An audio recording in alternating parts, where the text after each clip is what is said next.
Peace and love, everyone. This is Sister Iman. I am dropping another video. In this video, a strong snowstorms in the South Mid-Atlantic causes power outages and 5 were killed. And I'm going to read this article. 5 dead, nearly 850,000 without power as fierce storm lashes South Mid-Atlantic with heavy snow. A potent winter storm packing heavy snow moved across the South and Mid-Atlantic on Monday, snarling traffic, causing 5 deaths, nearly 850,000 power outages, and shutting down much of the federal government in Washington.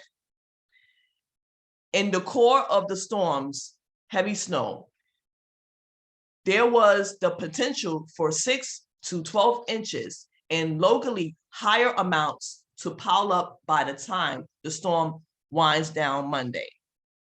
The AccuWeather said that heavy amount of snow was most likely to fall from parts of eastern Virginia to the eastern shore of Maryland, much of Delaware, and southern New Jersey.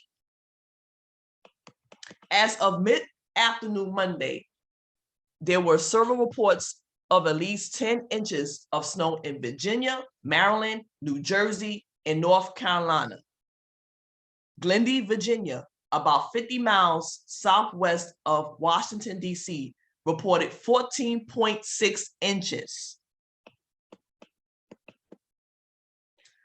The National Weather Service issued a winter storm warning for the area until 4 p.m. Eastern Time Monday, wind gusts up to 35 miles per hour, where forecast and travel was expected to be very difficult because of the hazardous conditions. The Weather Service said.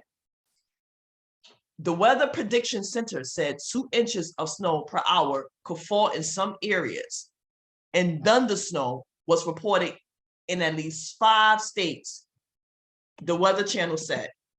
So that was an article I read about the strong snowstorms in the South Mid-Atlantic causing the power outages and 5 people were killed. Tell me what you think and leave a comment. What I'm going to do, I'm going to post the link to this article under the video title. I'm going to close it out, like, share, and subscribe, and I'll see you in the next video. Peace.